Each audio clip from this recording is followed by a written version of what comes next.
در حقیقت مجھے کعبہ اسی طرح لگا جیسے کوئی ہندو ٹیمپل ہوتا ہے اور آب زمزم بالکل گنگا کا پانی۔ دوستوں کے کہنے پر جانے کا یہی نتیجہ نکلا۔ سلامتی ہے ان آنکھوں پہ جو ہدایت پہ نظریں جمائے بیٹھی ہیں، ان کانوں پہ جو ذکر خیر کے منتظر رہتے ہیں، اور ان قدموں پہ جو ہدایت کی راہ پہ گامزن ہیں۔ ایک سوال لکھا ہوا آیا ہے، میں پڑھ دیتا ہوں، کوئی مجھ پہ گستاخی کا فتویٰ نہ لگائے، جیسے لکھا ہوا ہے ویسے میں پڑھ کے سنا رہا ہوں۔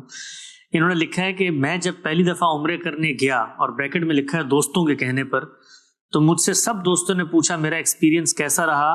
میں نے ڈر کی وجہ سے کہا بہت اچھا، لیکن در حقیقت مجھے کعبہ اسی طرح لگا جیسے کوئی ہندو ٹیمپل ہوتا ہے اور آب زمزم بالکل گنگا کا پانی۔ میں اور مجھ جیسے بہت سارے مسلمان دوست اسی کشمکش میں مبتلا ہیں۔ ہم عمرہ کرنے جاتے ہیں، ہمیں کوئی فیلنگ محسوس نہیں ہوتی۔ دوستوں کے کہنے پر جانے کا یہی نتیجہ نکلا۔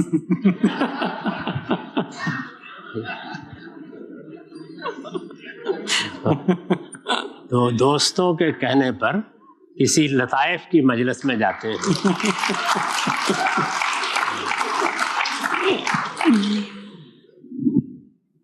یا یہ ہے کہ گپ شپ کی محفل ہو، کوئی مشاعرہ ہو، ایسی چیزوں میں جاتے ہیں۔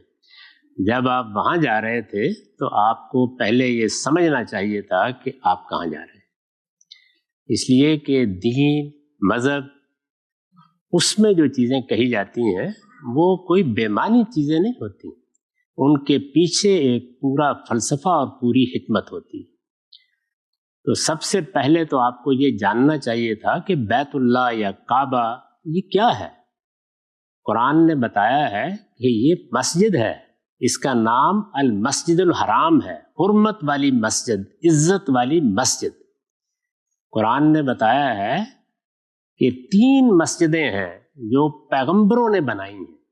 یہ مسجد ابراہیم علیہ السلام نے بنائی، جو دور جدید میں، یعنی ایک پیغمبروں کا دور قدیم ہے، ایک دور جدید، اس کے پہلے پیغمبر تھے۔ ان کے بعد نبوت انہی کی اولاد کے ساتھ خاص کر دی گئی۔ یہ مسجد ان کی بنائی ہوئی ہے، جیسی مسجد آپ کے محلے میں ہے، آپ کے شہر میں ہے، یہ مسجد ہے۔ دوسری چیز یہ کہ یہاں جانے کے لیے آپ حج یا عمرہ کرتے ہیں، تو آپ کو یہ معلوم ہونا چاہیے تھا کہ یہ کیا ہے۔ یعنی مسجد ہے، وہاں جائیں گے تو نماز تو پڑھیں گے جس طرح کہ ہم اپنے محلے کی مسجد میں یا اپنے شہر کی مسجد میں پڑھتے ہیں، تو یہ حج اور عمرہ کیا ہے یہ جاننا چاہیے تھا۔ تو اس وقت یہ موقع تو نہیں ہے کہ میں اس کو موضوع بنا کر اس پر ایک لیکچر دوں۔ میری کتابوں میں، تصنیفات میں، گفتگوؤں میں بارہا یہ زیر بحث آ چکا ہے۔ اگر آپ کے پاس موقع ہو تو اس کو سن لیجئے۔ میں بہت مختصر طریقے پر چند لفظوں میں یہ آپ کو بتاتا ہوں کہ تمام عبادات، یعنی ہم دنیا میں جو کچھ بھی دین کے لیے کرتے ہیں اس میں ایک بڑی چیز عبادات ہے۔ ہم نماز پڑھتے ہیں، روزہ رکھتے ہیں، تمام عبادات اللہ تعالیٰ کے ساتھ ہمارے تعلق کا علامتی اظہار ہے، سمبولک ایکسپریشن ہے۔ علامتی اظہار کیا ہوتا ہے؟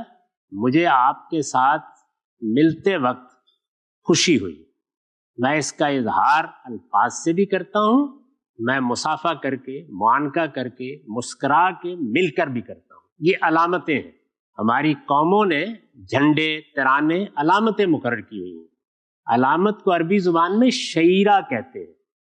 قرآن نے اس کے لیے یہی لفظ استعمال کیا ہے۔ تو اللہ تعالیٰ سامنے نہیں ہے، ہم جا کے اللہ تعالیٰ کے ہاتھ نہیں چوم سکتے، ہم جا کے ان سے معانقہ نہیں کر سکتے۔ تو ان کے ساتھ اپنے تعلق کا اظہار کرنے کے لیے ہمیں علامتوں کا طریقہ اختیار کرنا ہے، یعنی سمبولک طریقہ۔ اللہ سے ہمارے تعلق کی بنیادیں کیا ہیں؟ فلسفیانہ سطح پر 3 بنیادیں، وہ بھی اللہ نے اپنی کتابوں میں خود واضح کر دی ہیں تاکہ لوگ غلطی نہ کھائیں۔ پہلی چیز یہ ہے کہ وہ ہمارا خالق ہے، اس کائنات کا خالق ہے، بڑی عظمت والی ہستی ہے۔ ہم اس کی پرستش کرتے ہیں، یعنی اس کے سامنے عزت اور احترام کے ساتھ اپنا سر جھکانے کے لیے تیار ہو جاتے ہیں۔ یہ پرستش ہے، یہ تعلق کی پہلی بنیاد ہے۔ جیسے ماں کے ساتھ ہم محبت کرتے ہیں، اسی طرح اللہ تعالیٰ کے ساتھ ہمارے تعلق کی پہلی بنیاد پرستش ہے۔ پرستش یعنی اعتراف عظمت، اس کے لیے جو چیزیں علامت کی حیثیت رکھتی ہیں وہ سجدہ ہے، وہ رکوع ہے، وہ دوزانو بیٹھنا ہے، اور زبان سے دعا کرنا، مناجات کرنا، تسبیح کرنا، حمد کرنا، یہ پرستش ہے۔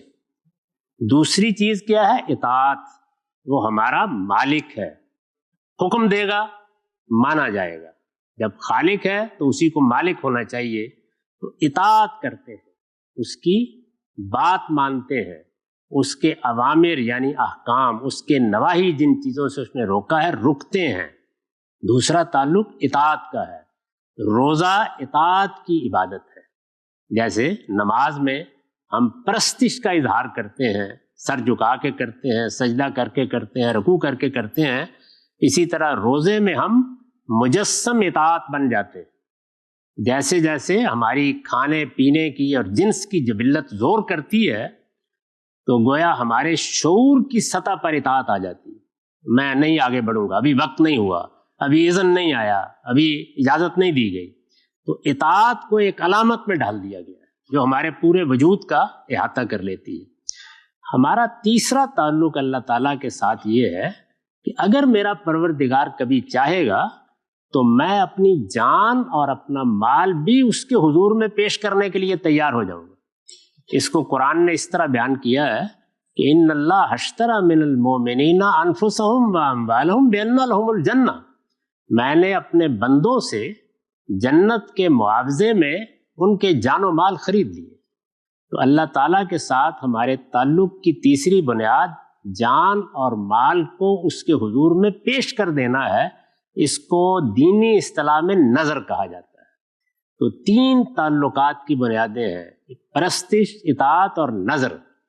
اس نظر کو اب سمبولک تعبیر دینی ہے، ایک علامت کی صورت اختیار کرنا ہے کہ مجھے اپنی جان اور اپنا مال بھی اگر کسی وقت دینا پڑا تو میں اپنے رب کی نظر کر دوں گا۔ تو جان مال دینے کے مواقع تو زندگی میں کبھی کبھی آئیں گے کہ جان بھی دینی پڑ جائے، مال بھی دینا پڑ جائے، جیسے کہ جہاد کے موقع پر آ جاتے ہیں۔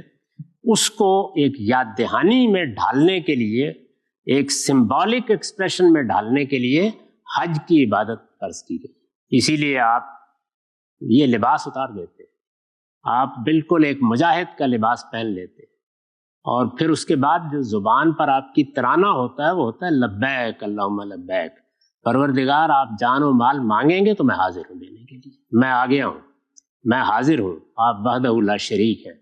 اس کے لیے جو ہدف مقرر کیا گیا ہے وہ ابراہیم علیہ السلام کی بنائی ہوئی مسجد ہے۔ اس میں جتنی چیزیں بھی مناسک کی ہیں، اس وقت اگر میں ان کی تعبیر کروں گا تو وقت لگے گا، وہ اصل میں جان و مال کی قربانی کو شیطان کے خلاف جنگ میں سمبلائز کرتی ہیں، اس میں آپ جا کے شامل ہو جاتے ہیں۔ تو اب حج ایک خاص وقت پہ ہوتا ہے، 5 دن کی عبادت ہے، بہت مشقت کی عبادت بھی ہو جاتی ہے، تو عام لوگوں کے لیے اس میں سہولت پیدا کی گئی کہ اگر وہ یہ نہ کر سکیں کسی وجہ سے، یعنی ان کی طاقت نہ ہو، ہمت نہ ہو، ان کے پاس روپیہ نہ ہو، 5 دن کی مشقت نہ اٹھا سکیں تو عمرہ کر لیں، اور اگر عمرے کی بھی طاقت نہ ہو، گویا کانڈینس کر دیا گیا اسے، تو نظر کی عبادت میں اگر عمرہ بھی کرنے کی ہمت نہیں ہے، نہیں جا سکتے سفر کر کے، تو رسول اللہ صلی اللہ علیہ وسلم نے عید الاضحیٰ کی قربانی اس کے لیے جاری کر دی، اور اگر کوئی وہ بھی نہ کر سکے نظر کی عبادت کے لیے تو فرمایا یکم ذوالحج کو اپنے بال کاٹنا اور ناخن اتارنا بند کر دے، اور جیسے ہی عید کی نماز پڑھے تو اس احساس کے ساتھ کہ میں نے اپنے رب کی غلامی میں اپنے آپ کو دے دیا، بال ترشوا لے، اس کے لیے یہی نظر کی عبادت ہے۔ تو اس کو 4 سطحوں پر قائم کر دیا گیا ہے، یہ نظر کی عبادت ہے۔ اب اگر اللہ کی معرفت ہی نہیں ہے، اس سے تعلق کی بنیادوں کا فلسفہ ہی معلوم نہیں ہے، نہ پرستش کا جذبہ پیدا ہوا، نہ اطاعت کا، نہ نظر کا، تو معاف کیجیے گا پھر دوستوں کے کہنے پر چائے پینی پڑتی ہے وہاں جا کے، حج نہیں کیا جاتا۔